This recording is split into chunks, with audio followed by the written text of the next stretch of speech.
Assalamualaikum warahmatullahi wabarakatuh.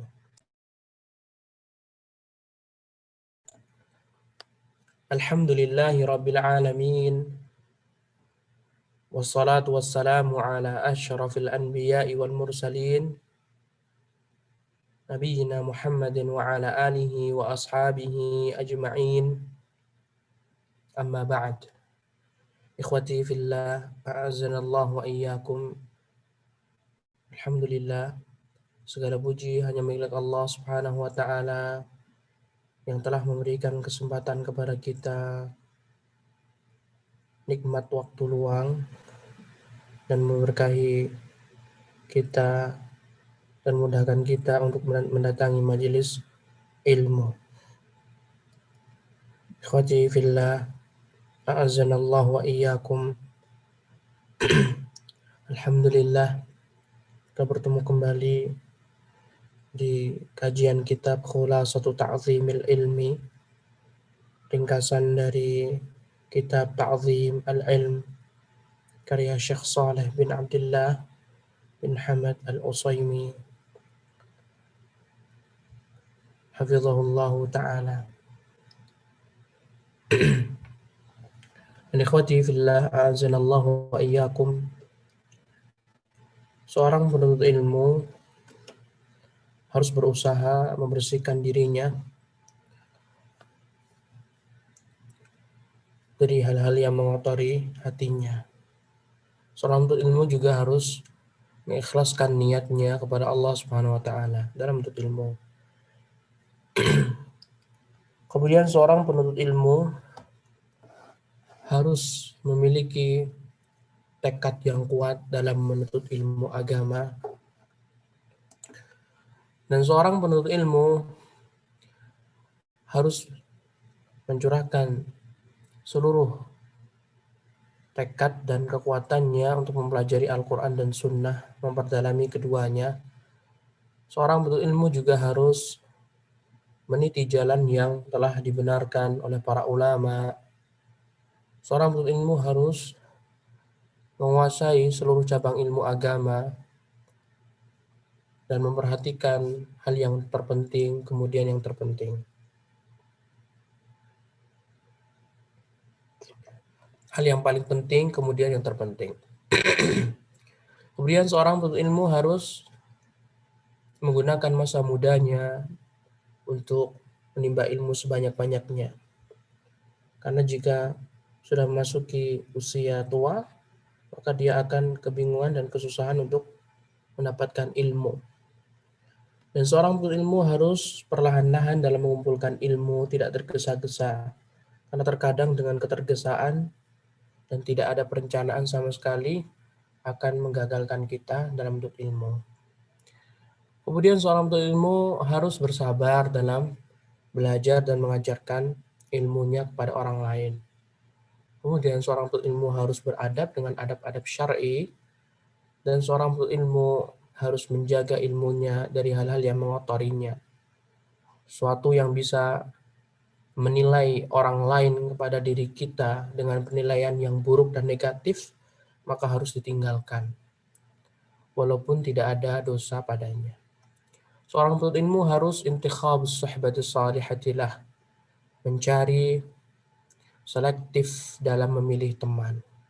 Tidak boleh kita asal-asal dalam memilih teman. Harus berusaha mencari teman. Teman yang bagus, teman yang saleh. Nah, kemudian seorang penuntut ilmu harus badlul juhdi fi tahaffudhil ilmi wal mudzakarati bih was su'ali anhu. Seorang penuntut ilmu harus menjaga ilmunya, menghafal ilmunya, memurajaah ilmunya,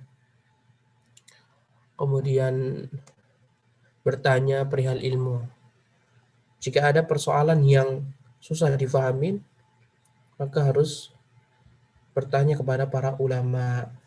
Nah, dan ikhwati fillah zanallahu wa iyyakum, kita akan membahas pada tangga yang ke-14 menuju pengagungan ilmu, yaitu ikramu ahlil ilmi, wa tawqiruhum.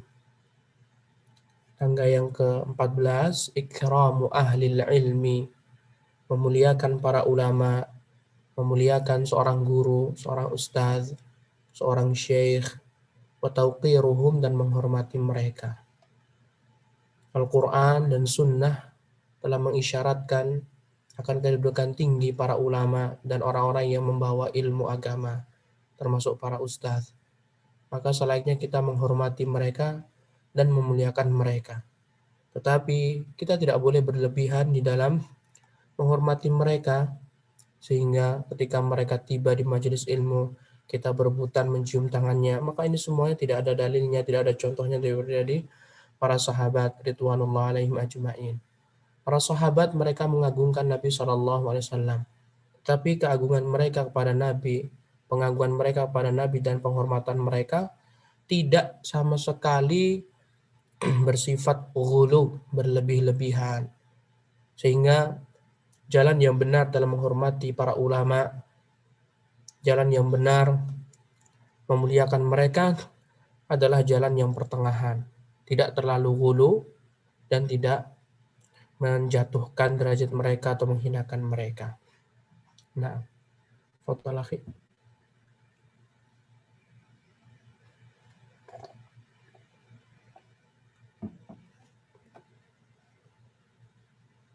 Nah, ada.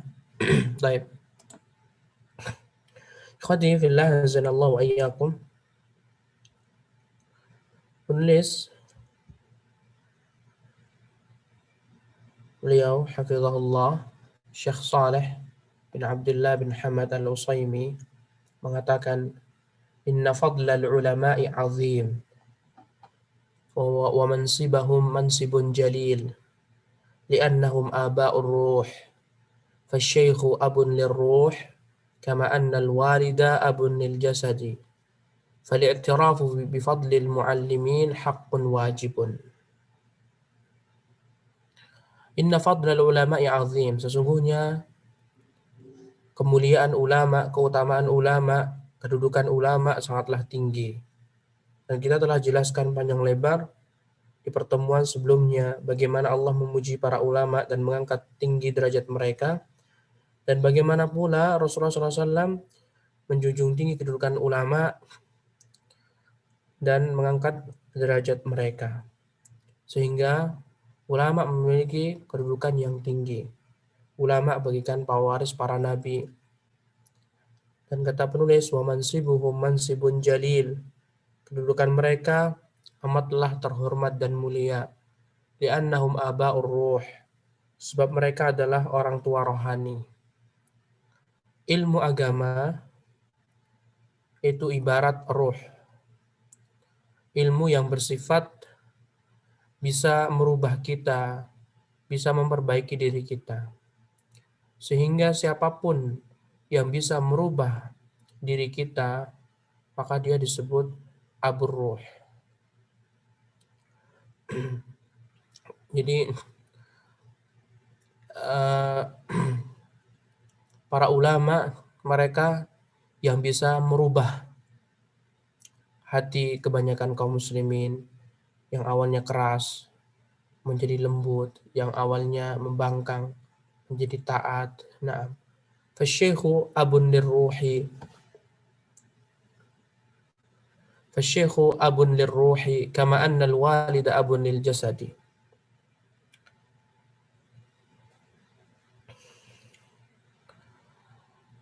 Fasyekh abun lirruh, seorang guru dia adalah bapak rohani.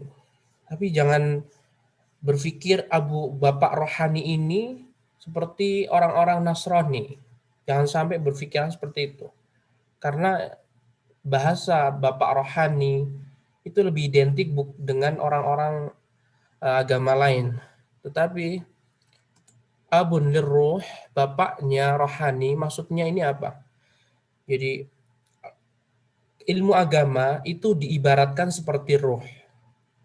Sebenarnya kita ini tidak mengetahui hakikat ruh itu bagaimana sih. Hakikat ruh itu bagaimana? Kita tidak mengetahui. Allah Subhanahu wa taala berfirman, "Wa yas'alunaka 'anir ruh, qulir ruhu min amri rabbi." Dan mereka bertanya kepadamu, hai Nabi, perihal ruh. Ruh itu bagaimana? Ruh yang melekat pada jasad kita. Ketika kita bangun tidur, ruh kembali. Ketika kita tidur, ruh hilang. Pergi kemana entah, nggak tahu. Mereka bertanya kepada Nabi perihal ruh. Kata Allah Subhanahu wa taala, "Qulir ruh min amri rabbi." Katakan wahai Nabi kepada orang-orang Quraisy bahwasannya ruh itu min amri rabbi. Termasuk urusan Allah Subhanahu wa taala. Wa ma utitu minal ilmi illa qalila. Kalian tidaklah diberikan ilmu kecuali sedikit sekali. Sehingga kalau ruh itu abstrak, tidak terlihat, maka ilmu juga sama. Ilmu wahyu yang Allah berikan kepada malaikat Jibril kepada Nabi Muhammad kepada murid-muridnya, sampai ke kita, itu ruh itu, ilmu agama itu bagaikan ruh. Sesuatu yang tidak nampak. Jadi antum harus memahami itu. Jadi ulama itu adalah bapaknya ruh. Bapaknya ilmu gitu aja. Tapi kalau antum menerjemahkan bapaknya rohani, takutnya nanti ngikut-ngikut, dikira kita ngikutin orang-orang non-muslim. Nah, jadi pahamin ya. Ruh itu tidak terlihat, ilmu juga tidak terlihat. Atau antum bisa ganti saja istilahnya, li'annahum aba'ur ruh, diganti li'annahum aba'ul ilmi. Karena para ulama ayahnya ilmu. Dialah yang membawa ilmu, bukan? Fasyaikhu abun lirruh kama annal walida abun lil jasadi. Sebagaimana orang tua, ayah kandung, ayah biologis itu bapaknya si badannya si anak. Nah, jadi setiap kita ini, ikhwati fillah zanallahu wa iyyakum, ini kan ada jasad kita nih, ada tangan, ada telinga, ada mata. Ini kan jasad nih. Nah, di dalam kita, diri kita ini ada ruh. Paham? Di dalam diri kita ini ada ruh. Tapi kita nggak tahu bentuknya ruh itu apa. Apakah warna biru, apakah warna hijau, apakah warna ini, nggak tahu kita. Karena perkara ruh itu hanya Allah SWT yang tahu. Nah, ketika ayah kita ini, ayah biologis kita, ayah kandung kita, dia merawat dari kecil. Dari badan kita kecil, kemudian dirawat sampai akhirnya kita besar, tumbuh dewasa. Maka ulama pun juga sama. Ulama mendidik antum, mendidik kita dari mulai kecil. Dari mulai kita tidak mengetahui apa sih yang dimaksud dengan mentauhidkan Allah. Sampai akhirnya mereka mengajari kita perlahan-lahan tauhid adalah ini dan itu. Tauhid terbagi menjadi ini. Kemudian kesyirikan ini, kesyirikan itu, bentuk macam kekufuran dijelaskan sama para ulama. Sehingga dua-duanya memiliki andil. Ayah biologis, ayah kandung kita memiliki andil perkembangan tubuh kita, tubuh luar. Sedangkan para ulama memiliki andil untuk perkembangan dalam diri kita. Gitu. Kemudian fali'tirafu bifadlil muallimin haqqun wajib. Sehingga mengakui keutamaan para ulama merupakan hak mereka. Kita harus meyakininya, mereka memiliki keutamaan wajib yang bersifat wajib. Karena kita tidak bisa mengingkari para ulama inilah yang membawa kita dari kegelapan syirik menuju tauhid, dari kebodohan menuju ilmu, dari kemaksiatan menuju ketaatan. Para ulama ridwanullah alaihim ajma'in wa rahimahumullahu jami'an. Mereka memiliki peranan yang begitu penting. Tetapi ikhwati fillah zanallahu wa iyyakum, mana yang lebih utama? Apakah ayah biologis, apakah ayah ruh? Jawabannya adalah ayah ruh. Kalau ayah biologis, dia bisa membantu kita dalam perkara duniawi saja. Tidak bisa menyelamatkan kita di perkara ukhrawi. Kalau ayah agama, dia bisa menyelamatkan kita di dunia dan di akhirat. Dan kehidupan yang hakiki, kehidupan yang benar adalah kehidupan akhirat. Tapi keduanya memiliki peran penting dalam hidup kita. Tapi ketika kita ingin melihat mana yang lebih agung, mana yang lebih utama, ya para ulama. Nah, fadhal akhi. Wujud. Maju Ustaz. Dari awal atau lanjut Ustaz? Lanjut. Istanbata. واستنبط هذا المعنى من القرآن محمد بن علي الأدفوي فقال رحمه الله إذا تعلم الإنسان من العالم واستفاد منه Wastafada الفوائد fil madhi. واستفاد منه Wastafada الفوائد fil madhi. Mabni ala al-fathi. واستفاد منه الفوائد فهو له عبد قال الله تعالى وإذ قال موسى لفتاه وهو يوشع ابن نون ولم يكن مملوكا له وإنما كان متلمذا له مت مت Mut. Isim fa'il. muttabi'an lahu faja'alahu Allahu fatahu lidzalika Nah. wa Nah. Wastanbata hadzal ma'na minal Qur'an, dan permasalahan perihal bapak rohani, bapak ruh dan bapak biologis, ya.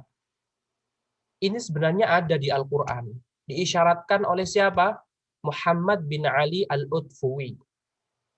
Muhammad bin Ali Al-Utfuwi, dia ini mengisyaratkan bahwa di Al-Qur'an itu Allah telah menyebutkan secara tidak langsung bahwasanya guru atau ulama itu adalah bapak ruh.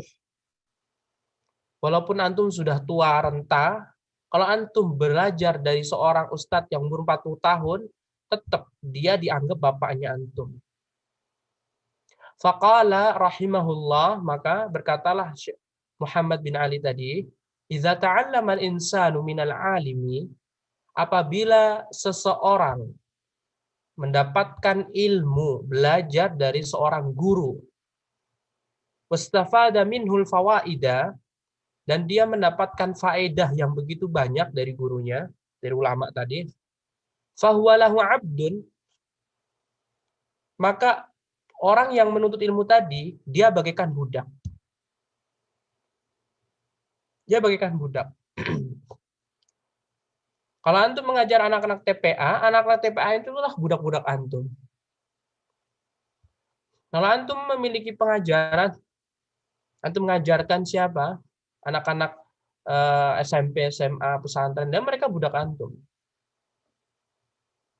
Kalau antum umur 30 tahun atau 40 tahun dan antum mengajari umur bapak-bapak atau ibu-ibu yang 60 tahun, itu mereka juga budak antum, hakikatnya. Bukan berarti budak lantas antum berhak menyuruh-nyuruh. Nah, tapi hakikatnya memang budak.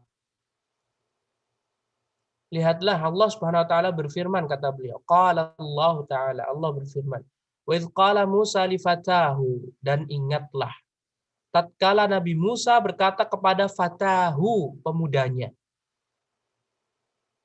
Pemuda di sini siapa? Wa huwa Yusha' bin Nun. Dia adalah Yusha' bin Nun. Di zaman dahulu, ikhwati fillah zanallahu wa iyyakum, termasuk zamannya Nabi Musa dan Nabi Muhammad SAW, kalau antum memiliki budak, antum akan memanggil ya fata, ya, wahai pemudaku. Bukan mengatakan ya abdi, sini, sini, sini. Kalau antum mau mempelajari, ada di kitab Tauhid pembahasan berkaitan tentang ini, memanggil ya fataya, nah, ya fatati. Kalau antum juga mau mempelajari sirah Nabi SAW, antum akan mendapati ketika memanggil anak muda, mereka tidak memanggil hai ya abdi, ya hai hambaku. Tapi manggilnya siapa? Fataya, wahai pemudaku sini. Ya lembut begitu. Ya fatati, ya sini wahai pemudiku. Nah, dan di sini Allah Subhanahu wa taala menceritakan kisah Nabi Musa hendak mau pergi ke Khadir. Ada yang mengatakan Khadir itu nabi, ada yang mengatakan Khadir itu bukan nabi. Itu kata Syekh Utsaimin, Khadir itu bukan nabi, orang soleh biasa. Hanya saja Allah memberikan ilmu lebih daripada Nabi Musa di beberapa sisi tempat. Allah menceritakan, ingatlah tatkala Musa berkata kepada budaknya. Nah, paham kan? Budaknya nih, difatahu kepada budaknya Musa. Dan setelah ketika antum cari, siapa sih budaknya? Oh, ternyata Yusha bin Nun. Dan siapa sih Yusha bin Nun ini? Dan ternyata setelah antum cari tahu lagi, ternyata dia itu lam yakun mamlukan lah.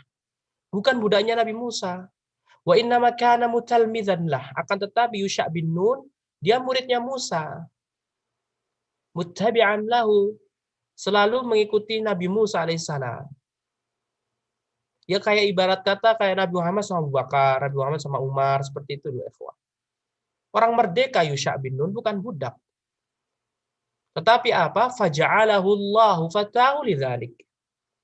Akan tetapi Allah memanggil atau mengkisahkan atau menyebutkan atau mengganti nama Yusha bin Nun dengan kalimat fatat atau dalam istilah sekarang dengan budak.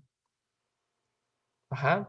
Mengisyaratkan bahwasanya Yusha bin Nun yang selaku murid Nabi Musa, dia itu budaknya Nabi Musa. Hakikatnya budak. Dari sinilah ikhwati fillah zanallahu wa iyyakum bisa diambil kesimpulan bahwasannya siapapun yang berguru kepada seorang ustaz atau seorang ulama atau seorang syekh, maka dia dikategorikan sebagai budak. Paham? Ketika dia sebagai budak, maka dia harus mengetahui hakikat budaknya. Paham ya, ikhwah? Ketika antum menjadi budak atau pelayan atau pembantu, apa yang antum akan lakukan kepada majikan antum? Memuliakan, bukan? Nah, apa yang antum lakukan pada majikan antum? Memenuhi kebutuhan majikan antum. Antum dikasih gaji, antum dikasih bulanan, antum dikasih rotib, mukafaah, antum dikasih apa? Materi, uang, harta. Sama ketika antum kepada guru antum dikasih apa? Apakah harta? No, tidak. Bahkan lebih mulia daripada harta. Apa itu? Wahyu Allah. Apa itu? Ilmu agama. Sehingga ketika antum diberikan ilmu kepada guru antum, pada syekh antum, pada ustadz antum, maka antum bagaikan budak. Antum harus berkhidmah layaknya seorang budak berkhidmah kepada siapa? Kepada gurunya. Antum berusaha memenuhi dan membantu kebutuhan guru antum. Kalau guru antum kesusahan dan antum bisa membantunya, dibantu. Karena antum sebagai budaknya. Kalau guru antum sedang sakit dan antum bisa mengobati, maka diobati. Kalau guru antum sedang berpergian dan membutuhkan teman, ya antum bantu kalau bisa. Jadi membantu guru antum, selatnya antum itu seorang budak yang selalu memenuhi kebutuhan guru antum. Kalau antum sudah memahami bahwasanya setiap kita seorang penuntut ilmu itu bagaikan budak, maka mau tidak mau antum akan menghormati guru antum. Dan sekali lagi jangan sampai antum meninggikan derajat antum di hadapan guru antum. Tidak boleh sama sekali. Sebagaimana seorang budak tidak boleh meninggikan di atas majikannya. Sebagaimana seorang pembantu meninggikan dirinya di atas derajat tuannya, tidak boleh sama sekali. Kenapa? Karena itu akan berakibat fatal. Antum digaji, antum dikasih makan, antum dikasih minum. Tiba-tiba antum meninggikan, apaan sih kamu? Sama majikannya kayak gitu, ditampar antum, bisa jadi dipecat. Jadi ininya, pergi sana, saya nggak butuh kamu. Yang butuh uang itu kamu, bukan saya itu menggaji kamu. Gimana? Sama juga dalam menuntut ilmu. Ketika antum menyombongkan diri di hadapan guru antum mengajari guru antum,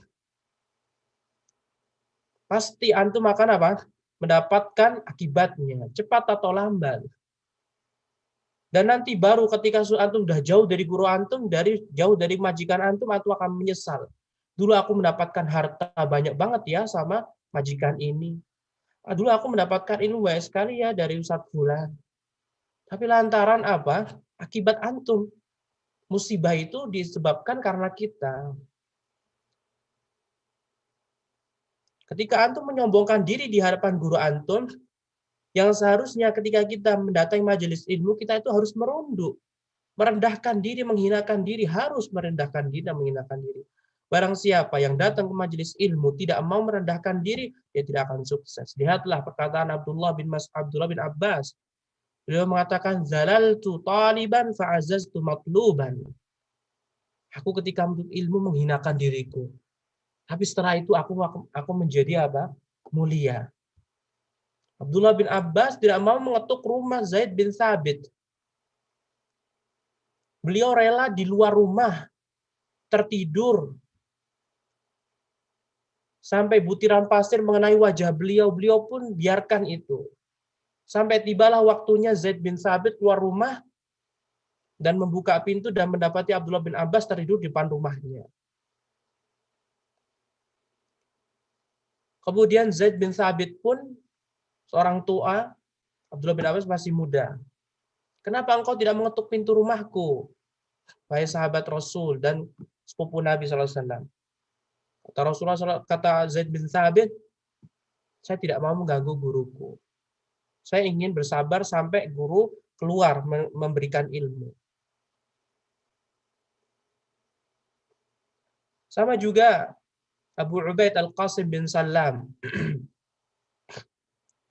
Beliau pernah menceritakan, saya tidak pernah sama sekali mengetuk pintu rumah guruku. Kalau aku membutuhkan ilmu, aku akan menunggu terus. Sampai guruku siap untuk memberikan ilmu. Barulah aku menghadapnya. Dan beliau berdalil dengan firman Allah Subhanahu wa taala, "Walau annahum sabaru hatta takhruja ilaihim lakana khairan lahum." Kalau seandainya mereka mau bersabar saja. Para sahabat mau bersabar saja sampai Nabi Muhammad keluar kamar memberikan pengajaran, nggak teriak-teriak, "Hei Nabi, kita udah berkumpul nih. Hei Nabi, ayo berikan ilmu. Hei Nabi, hei Nabi." Teriak-teriak kayak nggak punya adab. Apakah Nabi Muhammad diciptakan untuk khidmah pada umat 24 jam? Kan tidak. Nabi Muhammad manusia biasa, belum memiliki istri. Bisa jadi istrinya lagi sakit, belum merawat terlebih dahulu. Ya, bisa jadi belum merencanakan sesuatu. Ketika antum fokuskan ustadz, nanti akan menjadi apa? Ikhwati fillah, zanallahu alaikum. Terdesak. Dan bisa jadi ustadznya tidak ikhlas dalam menyampaikan ilmu. Ketika ustadznya atau guru antum paksa untuk memberikan pengajian, dan keluar dan akhirnya antum nggak dapat ilmu sama sekali. Antum mendapatkan ilmu. Tapi apakah antum berpikir pada ustadznya? Bisa jadi ustadznya lantaran terpaksa akhirnya dia tidak ikhlas. Sehingga ketika ustadznya tidak ikhlas, memberikan ilmunya juga tidak bisa legowo, nggak bisa lancar begitu, akan tersendat. Sehingga kita sebagai talib, sebagai murid harus betul-betul apa? Persis seperti hamba sahaya. Semuanya melalui demikian, ikhwati fillah zanallahu wa iyyakum. Semuanya telah melakukan hal demikian. Siapapun yang sukses sudah menjadi ulama, mereka menghambakan diri. Syekh bin Baz, Syekh Utsaimin, Syekh Albani, Ibnu Taimiyah, semuanya menghambakan diri dalam menuntut ilmu.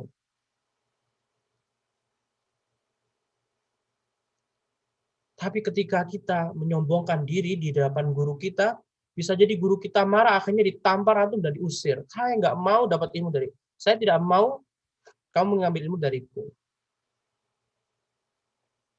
Dan lihatlah kisah Imam Malik rahimahullah. Ada seorang bertanya perihal tentang istiwa, kaifal istiwa, bagaimana Allah Subhanahu wa taala bersemayam, wahai Imam Malik. Imam Malik pun marah dan mukanya memerah di depan umum itu. Disaksikan sama murid-murid yang seniornya. Akhirnya Imam Malik pun marah, keluarkan dia, saya nggak mau. Karena dia menyombongkan diri di majelisnya Imam Malik. Dia bertanya untuk mengingkari, untuk berdebat Imam Malik. Akhirnya Imam Malik pun murka dan akhirnya orang tadi ditiadakan, diharamkan dari ilmu sang guru. Al-ilmu harbun lil fatal muta'ali kasayli harbun lil makanil ali. Ilmu itu tidaklah pantas masuk ke dalam hati orang yang sombong. Sebagaimana aliran air, dia tidak akan turun, tidak akan naik ke atas, tapi adanya turun. Bahkan Imam Ibnu Hazm beliau menasihati ketika kita datang ke majelis ilmu, tundukkan, hinakan diri antum. Bahkan sebagian juga menasihati cara duduknya antum pun juga harus diperhatikan. Ketika antum duduk di majelis ilmu, kajian offline, di depan guru antum duduknya tegap begitu, kayak seolah padahal yang lainnya menundukkan semuanya. Itu bisa mempengaruhi. Semuanya bisa. Sehingga ikhwati fillah azanallahu wa yakum ini sangat faedah yang luar biasa sekali. Ketika kita menuntut ilmu, kita harus yakin bahwasanya kita ini budak. Dan guru kita ini adalah apa? Majikan kita. Yang siap kita bantu. Ketika antum kajian, antum sebagai panitia, ustadznya membutuhkan air minum, ya sudah cari air minum, kasihkan. Tanpa ustadznya meminta. Ini ustadznya kira-kira membutuhkan air minum, kasih. Nah, luar biasa faedah yang disebutkan Muhammad bin Ali Al-Utfuwi rahimahullah. Makanya tidak sedikit ulama yang terkadang itu marah ketika muridnya itu tidak memiliki adab sama sekali. Termasuk penulis ini pernah beliau memarahi muridnya yang angkat telepon ketika kajian. Atau menghamparkan kedua kakinya di Masjid Nabawi. Anak pernah ikut kajiannya beliau ini, beliau sampai marah seperti itu. Sampai beliau mengatakan, saya ini bukan untuk dihormati. Saya meminta kalian beradab itu bukan kalian menghormati saya yang lebih tua. Tapi saya meminta kalian untuk beradab itu menghormati ilmu yang saya bawa, kata beliau. Nanti bisa cek kan di YouTube, di mana. Jadi memang betul penting sekali. Ketika kita salah dalam adab, nanti ini kan nomor berapa ini? Nomor berapa sih?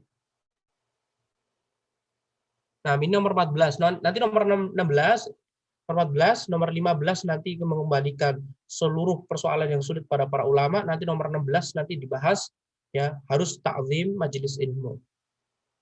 Nah, kalau ngantuk itu izin. Ya, wudu. Kalau sedang di majelis ilmu dan banyak orangnya, jangan kakinya dia diselonjorin kayak gitu, jangan dihamparkan, berdiri. Dan berapa kali seperti itu. Anda pernah melihat penulis. Jadi Anda juga sudah pernah baca buku ini. Ya, bukan baca langsung, tapi quri'a hadzal kitab wa ana asma'. Jadi dibacakan sama penulis, Anda juga dengarkan ini. Jadi Anda juga dapat sanad dari buku ini. Anda bisa ngasih sanad kepada antum, tapi asalkan antum memahami betul-betul. Kalau misalkan antum nggak bisa dan antum gaib, ya gimana Anda memberikan sanad? Misalkan antum hadir di 20 majelis. Tapi ada satu poin yang antum tidak hadir. Maka mendapatkan sanadnya juga tidak sempurna nanti. Nah, nanti di akhirnya juga ada nanti kan sanad. Nah, lagi. Waqad amara asy-syar'u bi ri'ayati haqqil ulama'i ikraman lahum wa tawaqiran wa i'zazan. Farawa Ahmad fi al-Musnad an Ubadah ibni Samit radhiyallahu anhu anna Rasulullah sallallahu alaihi wasallam qala laisa min ummati man lam yujilla kabirana wa yarham sahirana wa ya'rif li ulama li alimina haqqahu Li alimina. Wa ya'rif li alimina haqqahu. Nah, kemudian penulis mengatakan waqad amara syar'u. Sungguh syariat Islam telah memerintahkan biri'ayati haqqil ulama, untuk memperhatikan hak ulama. Hak majikan antum.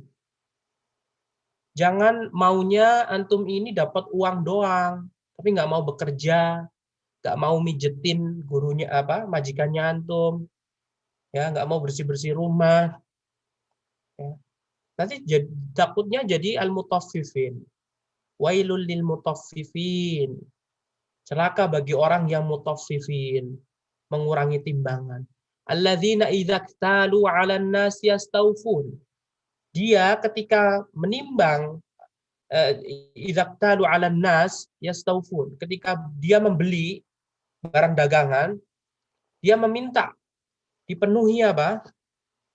Sukatannya. Dagangannya harus dipenuhi, yang ini ya, dikasih ini ya, gitu. Wa idza kaluhum aw wazanuhum yukhsirun, tapi jika dia sebagai penjualnya, dia maunya mengurangi. Dia meminta orang lain untuk memenuhi haknya. Tetapi dia tidak memberikan hak orang lain. Sehingga dia bukan orang yang soleh. Sebagian ulama menjelaskan siapa sih yang dimaksud dengan orang soleh. Kriteria orang soleh itu apa sih? Kriteria orang soleh. Seorang disebut orang soleh jika dia memberikan hak saudaranya, memenuhi hak-hak orang-orang terdekatnya, baru dia orang soleh. Kalau tidak memenuhi, tidak memberikan haknya, berarti dia bukan orang soleh.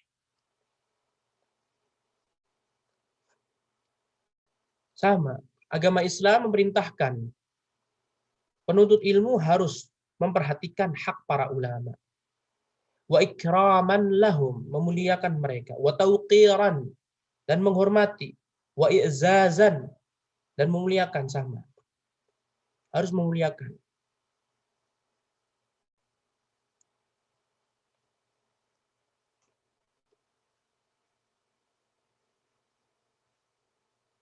Nah, nanti ada disebutkan oleh penulis nanti bagaimana cara memuliakan mereka. Nah, kemudian penulis menyebutkan riwayat dari Imam Ahmad rahimahullah di kitab Musnad beliau dari sahabat Ubadah bin Samit radhiyallahu anhu.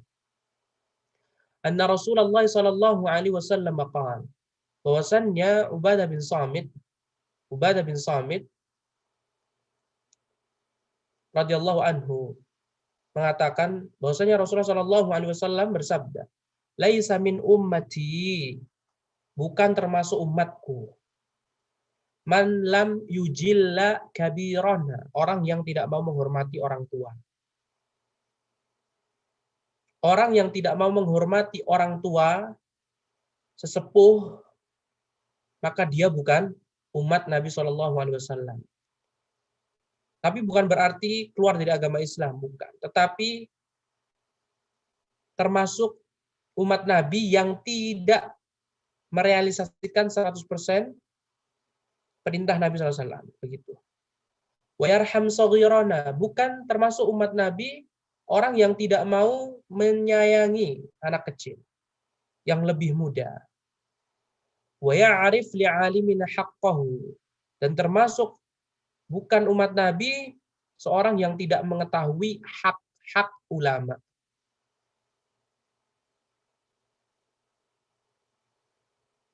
Orang tua yang sudah sepuh, yang sudah tua, anak kecil, para ulama, mereka ini memiliki hak. Kita harus memuliakan, menghormati orang tua, walaupun kita tidak mengenalnya. Walaupun kita tidak mengetahui namanya, pun kita wajib harus menghormati mereka. Membantu mereka sekiranya mereka membutuhkan. Ketika antum sedang berjalan, dan antum melihat ada orang tua membutuhkan pertolongan, berjalan, misalkan tua renta, dia kepingin duduk di sebuah kursi umum, ya antum bantu sejenak, dapat pahala. Nah, ketika anak kecil pun juga sama. Memberikan hadiah kepada anak kecil, termasuk menyayangi mereka. Dan memenuhi hak-hak para ulama. Memenuhi hak-hak para ulama. Tapi ini semuanya la ifrat wa la tafrid. Tidak boleh berlebih-lebihan. Tidak boleh juga mengurangi atau menghinakan. Yang telah kita sebutkan tadi, hak ulama harus diperhatikan, ya ikhwati fillah azanallahu wa iyyakum. Karena ketika kita memuliakan ulama, ketika kita memuliakan guru kita, maka guru kita pun akan memuliakannya. Kalau seorang budak, ya, mencintai majikannya, memberikan hak-hak majikannya secara penuh, maka majikannya pun juga akan senang. Sehingga majikan akan menggaji dengan gaji yang sangat banyak, mahal. Gitu loh. Sama ketika antum memuliakan guru antum, berkata yang baik pada guru antum akan mencintai antum sehingga apa? Ilmu yang dikasihnya pun juga nggak cuma-cuma, dikasih semuanya yang dibutuhkan pada antum. Nah, akmil akhi. Wa nuqila ibnu Hazmin Wa naqala. al-ijma' wa naqala ibnu Hazmin al-ijma'a ala tawqiril ulama'i wa ikramihim. Nah, Famin Ibnu Hazm rahimahullah yang telah berlalu, beliau adalah ulama yang baru belajar ilmu agama sudah tua. Tapi beliau bisa mengejar kekurangannya, ketinggalannya dengan ulama, beliau bisa mengejarnya. Dan Ibnu Hazm rahimahullah, beliau telah menukil kesepakatan ulama ala tauqiril ulama'i wa ikramihim, untuk memuliakan para ulama dan menghormati mereka, atau menghormati para ulama dan memuliakan mereka. Ibnu Hazm mengatakan seluruh ulama sepakat wajib para penuntut ilmu, para murid harus menghormati para ulama dan guru-guru mereka. Dalilnya sudah jelas sekali, ikhwati fillah zanallahu wa iyyakum. Dalilnya siapa? Dalilnya Nabi Muhammad SAW dihormati para sahabat. Semua para sahabat menghormati Nabi SAW. Semua para sahabat mereka menghormati dan memuliakan Nabi SAW. Tetapi kemuliaan mereka dan penghormatan mereka kepada Nabi SAW tidak ghulu. Di antara hal yang disebutkan adalah Rasulullah SAW sangat membenci sekali ketika beliau tiba, entah masuk di Masjid Nabawi atau di sebuah pertemuan, kemudian sahabatnya berdiri semuanya. Rasulullah melarang.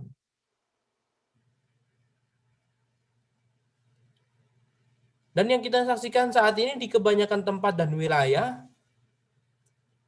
atau di beberapa pondok pesantren, bahkan kebanyakan yang non-salaf, ketika guru mereka masuk ke masjid atau guru mereka mau masuk ke kelas, semuanya berdiri. Ini dilarang dalam agama Islam. Rasulullah SAW tidak mau. Kalau Rasulullah SAW saja tidak mau penghormatan semacam ini, karena beliau takut kalau seandainya akan adanya terlalu hulu, dan Rasulullah SAW terjaga niatnya, bagaimana dengan orang yang belum tentu terjaga niatnya? Tangan guru dicium, dihormati, terlalu berlebihan. Pundak gurunya dan yang lainnya. Tidak ada ikhwati fillah zanallahu wa iyyakum tuntunannya. Hormati sekedarnya. Tidak boleh ghulu dalam agama Islam. Iyyakum wal ghulu. Jauhilah kalian ghulu. Fa inna ma ahlaka man kana qablakumul ghulu. Sesungguhnya orang-orang sebelum kalian, kebanyakan mereka dibinasakan oleh Allah karena ghulu. Berlebih-lebihan. Lihat tuh kaumnya Nabi Nuh alaihissalam, Allah binasakan. Antara mereka ghulu kepada siapa? Patung, benda mati. Yang terbuat dari batu, disembah, digulukan. Akhirnya apa? Allah binasakan. Mereka ghulu juga terhadap 5 orang saleh. Wad, Suwa, Yaghuth, Ya'uq, Nasr. Mereka sembah. Ghulu nggak boleh. Dan agama Islam mencegah sesuatu hal-hal yang bisa membawakan kepada kesyirikan, dan ghulu termasuk kesyirikan atau jalan menuju kesyirikan. Harus dihentikan. Kita wajib, kita menghormati guru, tapi bukan secara berlebihan atau over dalam menghormati guru. Nah, kemudian penulis menyebutkan ya di antara adab-adab bagaimana? Nah, faminal adabil lazimi lisyaikhi alal muta'allimi mimma yadkhulu tahta hadzal asli at-tawaddu'u lahu wal iqbalu alaihi wa adamul liltifati anhu wa mura'atu adabil hadithi ma'ahu wa idha haddatha anhu azzamahu min ghairi huluwin bal yunazziluhu manzalatahu li'alla Manzi. manzilatahu li'alla yashinuhu min haitsu arada ayyumatihahu An wal yamdahahu. ayyamdahahu wal yashkur ta'limahu wa yad'u lahu wa la yudhiril istighna'a anhu wa la yu'dhihi biqaulin aw fi'lin wal yatarattaf fi tanbihihi ala khata'ihi idza waqa'at minhu zallatun wa mimma Ya, khalas. yunasibul isya.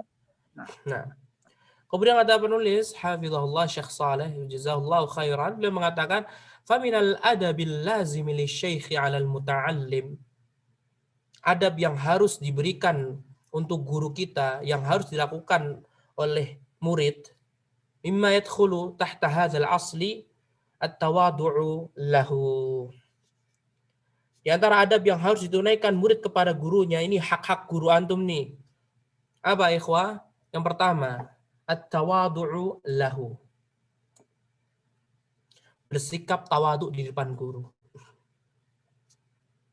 Bersikap tawaduk, merendahkan diri pada guru antum, sekalipun guru antum masih muda. Sekalipun antum sudah berumur 50 tahun, 60 tahun, dan guru antum baru berumur 45 tahun, harus tetap dihormati. At-tawadu'u lahu. Menghormati. Tawadu'. Innallaha awha ilayya an tawadu'u, kata Rasulullah. Sesungguhnya Allah memerintahkan kepadaku agar disampaikan kepada kalian semuanya untuk melakukan tawadu'. Ayo semuanya tawadu', merendah diri.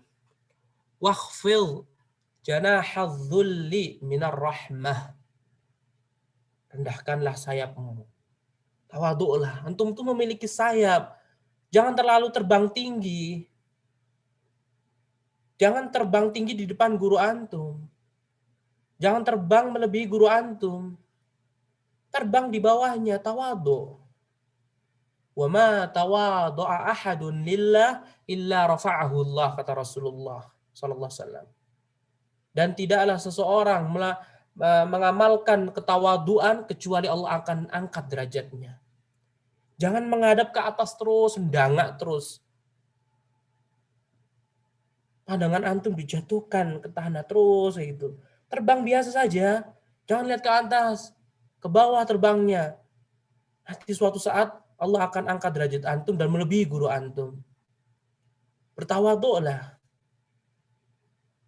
Dan surga Allah berikan untuk orang-orang yang tawadhu, bukan orang-orang yang sombong.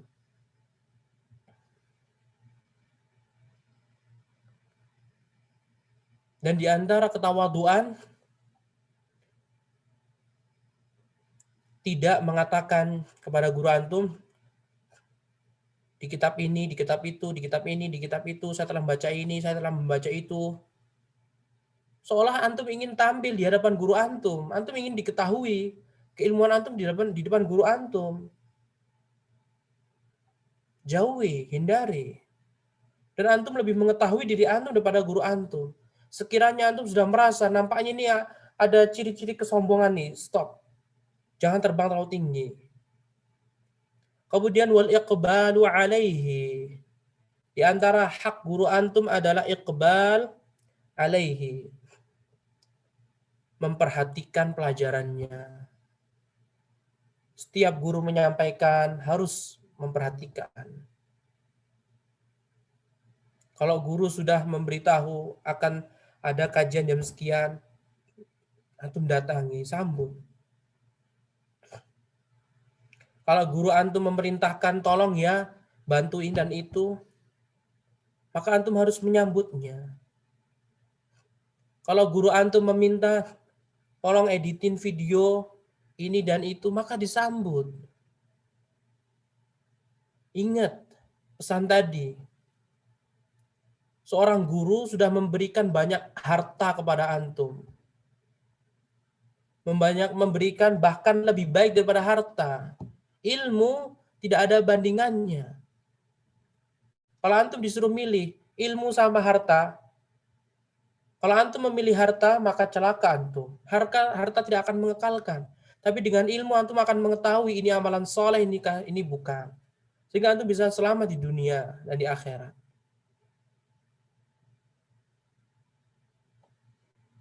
Ketika guru meminta, tolong kerjakan ini, tolong kerjakan itu. Sambut. Ketika dikasih PR, kerjakan. Itu hak guru antum. Kemudian wa'adamul iltifati anhu. Tidak tengok kanan, tengok kiri. Kalau sudah di hadapan guru antum di majelis ilmu, ya sudah. Jangan tengok kanan, tengok kiri, ngobrol sama temennya. Tadi aku ketemu sama fulan loh. Tadi aku ketemu sama fulana tadi. Padahal gurunya sudah mulai, alhamdulillah, nahmadu. Masih ngobrol aja. Arisan. Kemudian wa mura'atu adabil hadithi ma'ahu. Dan memperhatikan ada berbicara dengan guru antum. Jangan menaikkan suara di atas suara guru antum. Kalau antum saja dilarang mengatakan kepada orang tua kandung, wala taqul lahuma uffin wala tanharhuma. Dan jangan kamu katakan kepada orang tua kamu kalimat cih, masals dan yang lainnya.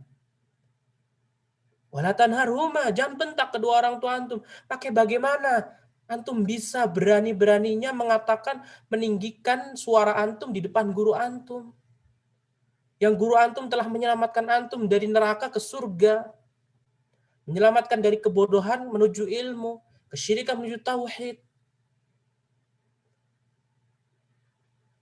Bagaimana antum bisa membentak guru antum? Salah kamu sendiri loh Ustaz. Apakah layak seperti itu? Ikhwati fillah zanallahu wa iyyakum. Dan antum tadi sudah mengetahui bagaimana kedudukan guru ketimbang orang tua biologis. Orang tua saja Allah melarang kita untuk membentak kedua orang tua kita. Atau mengatakan hal-hal yang bisa menyakiti kedua orang tua kita. Maka antum juga harus memperhatikan, tidak boleh kita menyakiti hati guru kita. Jangan ngangkat suara di atas suara guru kita. Kalau volumenya 6, kita jangan sampai 6 atau 7 atau 8 bahkan. Rendahkan. Wa idza haddatsa anhu azimhu min ghairi ghulu. Wa idza haddatsa anhu. Dan apabila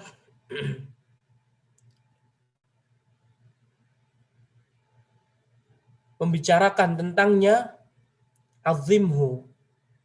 Wa idza haddatsa anhu, apabila membicarakan seorang guru, maka bicarakanlah, agungkanlah tanpa adanya ghulu, tanpa berlebih-lebihan. Ketika ada orang bertanya kepada antum, bagaimana sih Ustadz Fulan? Bagaimana sih Ustadz Fulan? Ceritakan, agungkan, tapi jangan ghulu, jangan berlebih-lebihan. Bal yunazziluhu manzilatah. Seharusnya dia menempatkan gurunya sesuai dengan kedudukannya. Kalau gurunya betul-betul luar biasa, ilmuannya seperti ulama, masyayikh, ya sudah antum apa adanya. Jangan terlalu menghulukan. Jangan terlalu merendahkan. Jangan mencintai guru berlebih-lebihan. Karena sesuatu yang berlebihan tidaklah baik. Ketika antum mencintai guru antum terlalu dekat dengan guru antum terlalu, maka ujung-ujungnya akan sakit hati. Rasulullah SAW sudah berpesan, ahbib habibaka haunan ma asa an yakuna baghidaka yauman ma. Cintailah seseorang itu sekadarnya saja, jangan over, jangan berlebih-lebihan. Sekalipun pada istri antum, sekalipun pada suami antum, sekalipun pada kedua orang antum, sekalipun kepada guru antum, siapapun itu orangnya, kecuali Nabi ya. Tapi bahkan kalau sama Nabi pun juga sama, terlalu over mencintai Nabi SAW jatuhnya kepada gulu, dilarang. Habib habibaka haunan ma, cintailah kekasihmu, orang-orang yang kamu cintai itu sewajarnya saja. Kenapa? Asa an yakuna baghidaka yauman ma. Bisa jadi dia akan menjadi musuhmu suatu hari nanti. Wa abghid baghidaka haunan ma asa an yakuna habibaka yauman ma. Dan bencilah musuhmu sewajarnya. Karena bisa jadi musuhmu akan menjadi kekasihmu suatu saat. La ifrat wa la tafrit. Tidak berlebih-lebihan mencari menghormati guru, tidak pula merendahkan derajat guru. Kenapa ikhwani? Alla yashinahu min haitsu arada an yamdahahu. Yaitu dengan memposisikan beliau sesuai dengan kedudukannya supaya tidak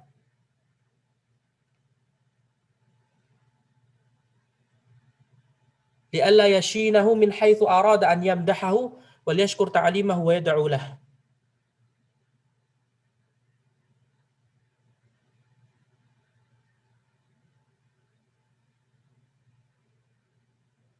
Nah, supaya tidak merendahkan beliau. Li'alla yashinahu min haitsu arada an yamdahahu. Supaya tidak merendahkan beliau dengan cara yang disangka menyanjungnya.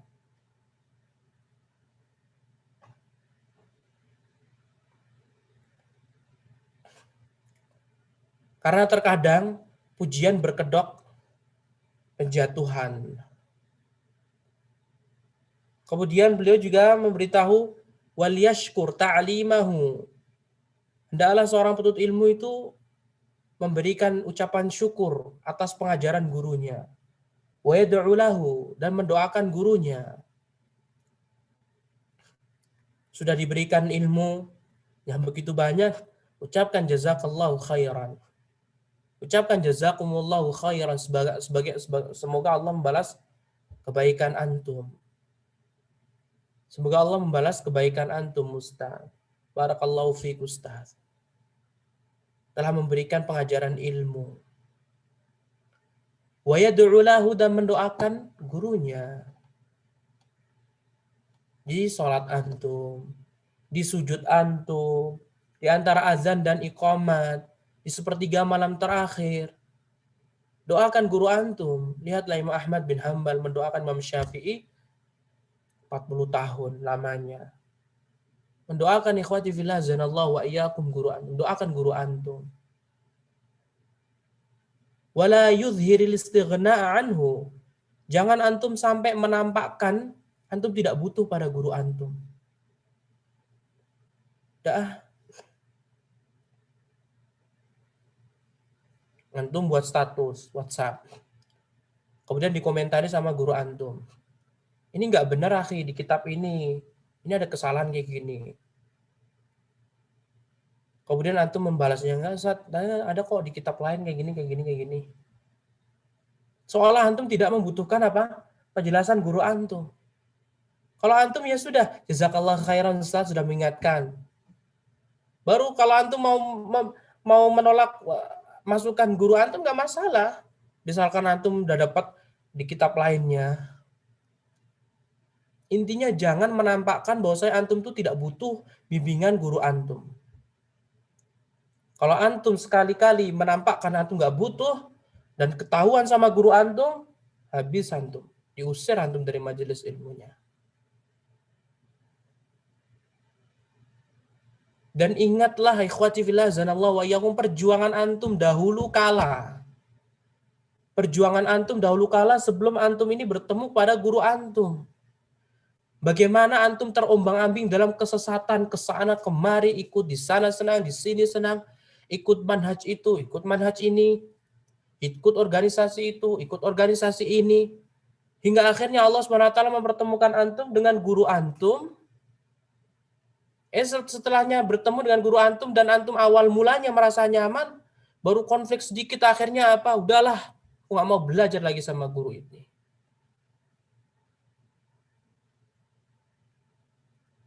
Ingat masa lalu antum berjuang mati-matian, ingin keluar dan mempelajari manhaj salafus saleh, manhaj yang benar. Dan apakah ketika antum meninggalkannya, apakah ada jaminan antum bisa mendapati guru yang lebih baik lagi? Belum tentu. Jangan sesekali menampakkan bahwa antum itu nggak butuh pada guru antum. Sekalipun antum sudah menjadi doktor, sekalipun antum sudah lulusan tertinggi dan cum laude, jangan sampai antum merendahkan derajat guru antum. Ingatlah masa lalumu, yang dulu antum nggak tahu sama sekali membaca nakola atau nukila, antum membaca ijma'a atau ijma'i, antum membaca ulama atau ulama'i, akroma atau ikram. Antum tidak tahu seperti itu, kemudian guru antum yang menuntun antum, ayo perlahan-lahan, ayo perlahan-lahan, ayo perlahan-lahan. Sampai antum akhirnya bisa membaca, wa naqala Ibnu Hazminil ijma'a ala tauqiril ulama'i wa ikramihim. Tanpa adanya kesalahan. Siapa yang menuntun antum seperti itu? Sampai antum bisa mengartikan juga guru antum. Ingatlah perjuangan antum di kebodohan sebelum antum bertemu dengan guru antum. Jangan sampai antum menampakkan antum itu nggak butuh kepada mereka. Jangan sampai antum menjadi orang yang ya kebaikan dibalas dengan air tuba.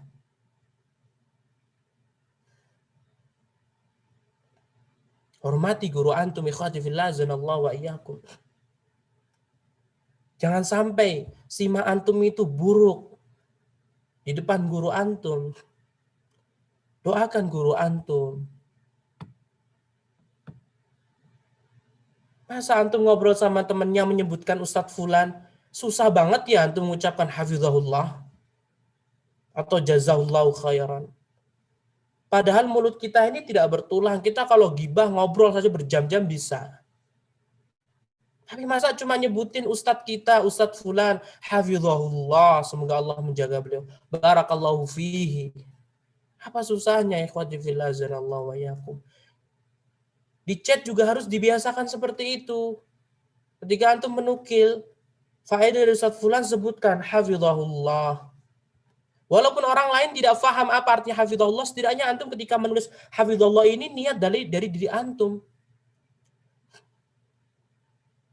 Ingatlah, Rasulullah SAW pernah bersabda, man la yashkurin nas, la yashkurullah. Siapa yang tidak mau bersyukur kepada manusia, dia tidak bersyukur kepada Allah. Kalau antum tidak bersyukur terhadap nikmat dari guru antum, ilmu yang guru antum berikan, maka hakikatnya antum tidak bersyukur pada Allah Subhanahu wa taala.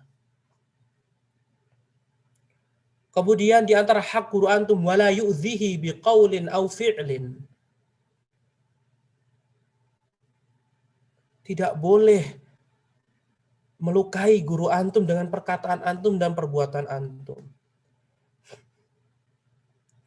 Sekalipun guru antum telah melakukan keburukan pada antum, jangan sampai melukai mereka dengan perkataan antum dan perbuatan antum. Sekalipun dalam hati antum pernah ada rasa kekecewaan dan sakit hati yang mendalam, tapi jangan antum menampakkan atau bahkan melukai guru antum dengan perkataan antum, dengan tulisan antum di status WhatsApp, atau dengan tulisan antum di media sosial, atau tulisan antum di grup-grup WhatsApp, atau tulisan antum di Facebook, di Twitter, di Instagram, atau perbuatan antum.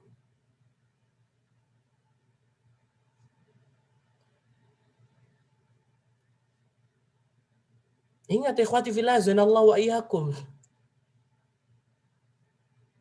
Jasa yang para guru kita berikan kepada kita harus diingat. Jangan sampai kesalahan sedikit menghancurkan seluruh kebaikannya. Dan ini sangat disayangkan sekali, seperti jasa Imam Nawawi rahimahullah, jasa Ibnu Hajar rahimahullah. Ibnu Hajar, Imam Nawawi memiliki karya yang begitu luar biasa.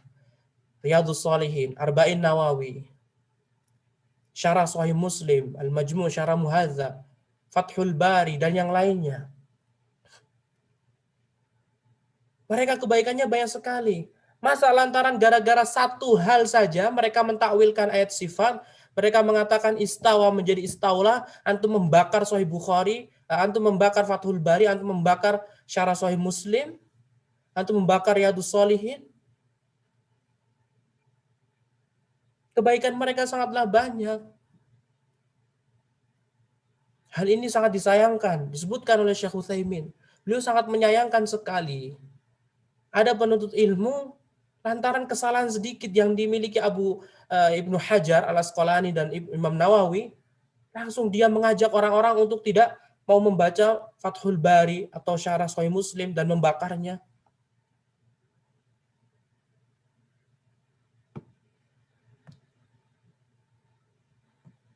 Ingatlah ketika antum zaman dahulu tidak mengetahui apa-apa.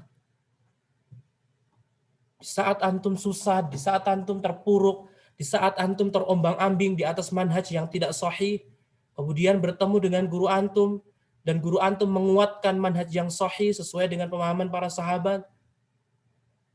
Apakah dengan kesalahannya dia, sekali kesalahan, kemudian antum mengumbar, meluapkan semuanya ke media sosial? Apakah wajar seperti itu? Sedangkan antum mengharapkan keberkahan Allah agar Allah memberkahi ilmu antum, apakah sama seperti itu, ikhwah? Jadikan antum itu sebagai budak hamba. Hamba sahaya yang berkhidmat kepada majikannya. Fikirkan akibatnya. Bagaimana ketika antum melukai hati guru antum dengan perkataan antum, dengan tulisan antum, dengan perbuatan antum. Bisa jadi akan ada musibah yang lebih besar. Apa musibahnya? Antum akan diusir dari muridnya. Saya mengharamkan kamu untuk menjadi muridku. Dan ujung-ujungnya akan menyesal di kemudian hari. Jalan menuntut ilmu harus menghinakan diri, ikhwati fillah azanallahu wa iyyakum. Menghormati para ulama, menghormati guru. Wal yatalattaf fi tanbihihi ala khata'ihi idza waqa'at minhu zallatun. Dan berlemah lembut. Berlemah lembut kepada seorang guru ketika ingin menegurnya. Jika terjadi kesalahan dan penyimpangan. Berlemah lembut. Ada kan adab-adabnya? Bagaimana cara menegurnya? Tidak membenturkan fatwa-fatwa juga. Ustadz Fulan mengatakan seperti ini, Ustadz. Gak punya adab sama sekali. Ketika antum ingin bertanya kepada guru antum, dan antum mau menyebutkan fatwa Ustadz Fulan, jangan sebut namanya. Ustadz, bagaimana pendapat antum dengan fatwa ini dan itu? Syekh Muhammad bin Shalih Utsaimin pernah ada seorang talib menyebutkan, berfatwa Syekh Fulan di kitab ini. Langsung Syekh Utsaimin pun marah, menasihati muridnya. Jangan menyebutkan nama Ustadz Fulan atau ulama Fulani. Karena itu akan bisa jadi menghalangi sang guru menghukumi dengan sebenar-benarnya. Karena melihat, wah Ustadz Fulan ini lebih tinggi ilmunya. Akhirnya nggak berani menghukumi.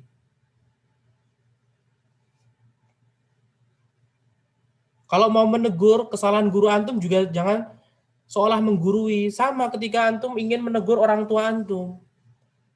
Orang tua ada kesalahan. Sama ulama juga memiliki kesalahan. Guru antum juga memiliki kesalahan.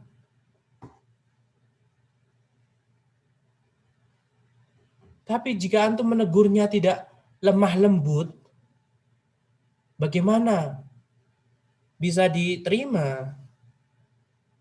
Harus betul-betul diperhatikan, ikhwati fillah azanallahu wa iyyakum. berlemah lembut kepada seorang guru. Jangan bersifat kasar kepada seorang guru. Nah, akmil akhi.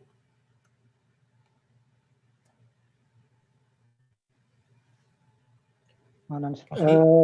Wa mimma tunasibul isyaratu ilaihi huna biikhtisarin wajizin ma'rifatul wajibi iza azallatil alimi wa huwa sittatu umurin.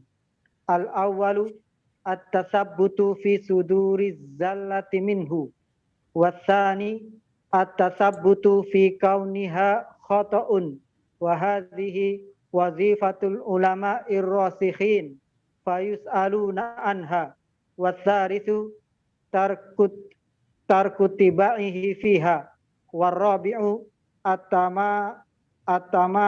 atamasul udri lahu bita'wilin sa'ihin, wal khamisu badlun nushi lahu bilatfin wasirrin la bilutfin wasirrin la bi'unfin wa tashhirin. Wasadisu hifdzu janabihi fala tuhdaru karamatihi fi qulubil muslimin. Karamatuhu fa'il. Naibul fa'il. Fala tuhdaru karamatuhu fi qulubil muslimin. Nah, kemudian ikhwati fillah zanallahu wa iyyakum, penulis mengatakan Syekh Saleh hafizahullah, wa mimma tunasibul isyarah ilaihi huna, dan yang perlu diisyaratkan dalam persoalan ini ya biikhtisarin wajiz, dengan penjelasan yang singkat, adalah ma'rifatul wajib iza azallatil alim. Bagaimana cara menyikapi kesalahan seorang guru, seorang ulama. Ketika kita sudah mengetahui tidak ada gading yang tidak retak, semua pasti pernah memiliki kesalahan. Sekalipun Nabi Muhammad SAW juga pernah memiliki kesalahan. Nah, tapi kesalahan Nabi SAW pun langsung diperbaiki. Sama, setiap manusia, semuanya tanpa terkecuali, sekalipun ulama, sekalipun Syekhul Islam Ibnu Taimiyah, pernah melakukan kesalahan, ikhwah. Nah, ketika sedang terjadi kesalahan, ya ada permasalahan, maka perlu diperhatikan 6 hal. Yang pertama, at-tathabbutu fi suduriz zallati minhu. Nah, harus bertabayun, memastikan ya benar-benar terjadi kesalahan apakah tidak. Nah, contohnya misal ya. Ada seorang ulama Ahlus Sunnah, tiba-tiba dia menfatwakan bolehnya mengikuti Maulid Nabi. Maulid Nabi. Gimana hukumnya? Nah, sikap antum apa ikhwah? At-tathabbutu fi suduriz zallati minhu. Ngecek dulu, pastikan betul nggak Ustadz Fulan ini berfatwa seperti itu, membolehkan Maulid Nabi. Nah, yang kedua, at-tathabbutu fi kauniha khata'. Memastikan bahwasannya perbuatan Maulid Nabi itu betul-betul kesalahan. Tidak ada dalilnya sama sekali. Wa hadhi wazifatul ulama ir-rasikhin fayus'aluna anha. Dan ini tugasnya para ulama yang memiliki ilmu yang dalam dan ditanya persoalan itu. Ya, kalau misalkan antum udah tahu hukumnya, alhamdulillah, hukum Maulid Nabi bid'ah. Kalau antum belum tahu, tanyakan pada ulama, Ustadz, bahwasanya Ustadz Fulan ini menfatwakan boleh Maulid Nabi, boleh nggak ya gitu. Nah, nanti ulama akan menjawab nggak ada dalilnya. Setelah itu yang ketiga, tarkut tiba'ihi fiha, meninggalkan mengikuti ulama tadi dalam hal tersebut. Jadi tidak mau ngikutin Maulid Nabi, sikap antum. Yang keempat, iltimasul udhri lahu bita'wilin sa'ir. Yang keempat adalah memberikan uzur kepada ulama tadi atau guru tadi atau yang ahli agama tadi yang menfatwakan Maulid Nabi, memberikan uzur dan berprasangka baik. Oh, mungkin dia mentakwilkan salah. Mungkin dia kena syubhat begitu. Harus memberikan uzur. Apalagi dia Ahlus Sunnah. Yang sebelumnya dia membahas tentang Ahlus Sunnah, nggak pernah sama sekali mengajak kebid'ahan, tiba-tiba dia membolehkan Maulid Nabi, harus diberikan uzur. Kemudian yang kelima, badlun nushi lahu bilutfin wa sirrin.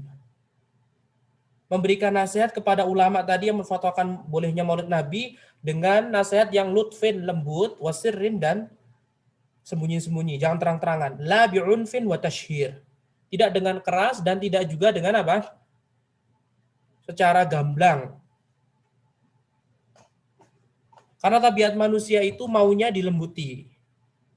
Dan tabiat manusia itu maunya diberikan, dinasihati secara diam-diam. Tidak terang-terangan di depan umum. Apalagi dia seorang ustadz yang memiliki jamaah. Kemudian yang keenam,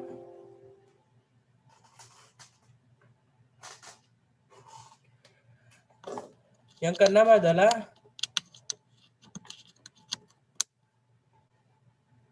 hifdzu janabihi fala tuhdar karamatuhu fi qulubil muslimin. Tetap menjaga reputasinya dan tidak menghancurkan kehormatannya di sisi kaum muslimin. Itu jika Ahlussunnah ya ikhwah. Ingat, kita berbicara dengan Ahlussunnah. Kesalahan seorang ulama Ahlussunnah yang tiba-tiba langsung menfatwakan bolehnya Maulid Nabi lantaran mengikuti pendapat Ibnu Hajar. Karena Ibnu Hajar katanya membolehkan Maulid Nabi, tapi ada beberapa perincian. Di antaranya kalau cuma berkumpul-kumpul kemudian baca sirah Nabi pun boleh. Nah, sehingga ulama tadi yang tidak pernah sama sekali ya melakukan kebid'ahan, tiba-tiba dia membolehkan mengikut acara Maulid Nabi, ya asalkan tidak ada kemaksiatan, maka harus betul-betul diperhatikan ini. Dinasehati, setelah dinasehati tetap dijaga reputasinya karena dia memiliki jamaah dan dia masih semanhaj dengan Ahlussunnah wal Jamaah. Paham ya ikhwah? Kalau beda lagi kalau misalkan dia ahlul bid'ah, sudah kebiasaan ahlul bid'ah, yang gimana lagi? Nah, jangan diumbar, kesalahannya jangan diumbar. Nah, masa cuma kesalahan sedikit mengeluarkan dia dari Ahlussunnah, akhirnya antum umbar kesalahannya di medsos, di Facebook, jauhilah Ustaz Fulan, jangan ini, jangan ini. Nah, bukan seperti itu. Nah, Akmil terakhir, akhi. Wa mimma yuhadziru minhu mimma yatasi yuhadzaru wa mimma yuhadzaru minhu mimma yatasilu bitauqiril ulama'i ma suratuhu tauqiri wa malihi al-ihanati wa ma'aluhu al-ihanatu wa tahqiru kalizdihami alal alimi wa tadyiqi alaihi wa iljaihi ila aksari subuli. Nah, kemudian penulis mengatakan wa mimma yuhadzaru minhu, yang perlu diperhatikan, yang perlu diingatkan adalah mimma yattasilu bitauqiril ulama, hal yang masih ada kaitannya dengan penghormatan ulama. Kata penulis, masuratu tauqir, bentuknya adalah penghormatan, tetapi wa ma'aluhul ihanatu wat tahqir.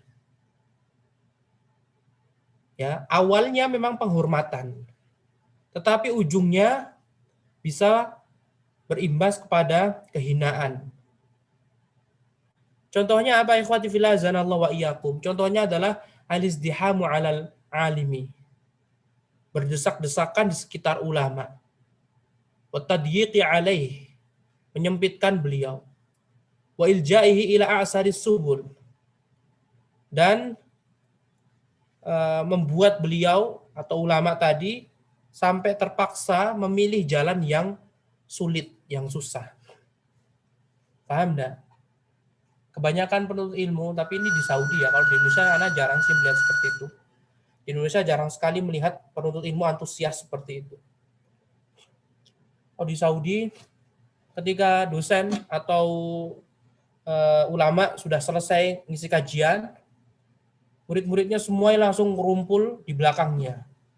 Desek-desekin. Tujuannya bagus, mereka ingin apa? Menghormati guru dengan cara mengambil ilmu. Tetapi hakikatnya dia bisa berujung kepada apa? Penghinaan sang guru. Bahkan pernah terjadi gara-gara desek-desekan sampai akhirnya gurunya jatuh. Saking banyaknya murid yang kepengen mengambilmu, akhirnya gurunya jatuh des dan akhirnya meninggal dunia. Ada yang sampai seperti itu. Kasihan sekali kan gurunya. Nah, makanya Syekh Saleh bin Abdullah bin Hamad al-Utsaimin yang pernah Anda lihat di Masjid Nabawi, beliau itu tidak pernah sama sekali mau dibuntutin sama muridnya. Beliau melarang, jangan ada murid yang mengikuti aku.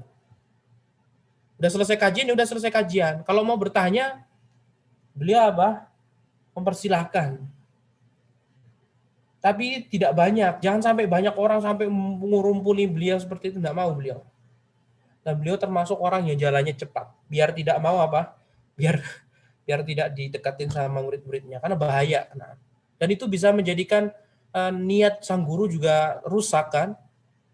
Nah, dikumpuli banyak orang. Nanti akhirnya orang-orang yang awam pun akan melihat, itu siapa sih, kok rame banget di Masjid Nabawi. Nah, beliau tidak mau seperti itu. Nah, semoga Allah SWT menjadikan kita termasuk orang yang beradab terhadap guru kita dan menghormati guru kita dan para ulama kita. Wallahu taala a'lam wa billahi taufiq wa sallallahu wasallam ala nabiyyina Muhammad wa ala alihi wa sahbihi wa sallama tasliman katsira. Assalamualaikum warahmatullahi wabarakatuh. Waalaikumsalam warahmatullahi wabarakatuh. Jazakumullahu khairan ya ustadzana.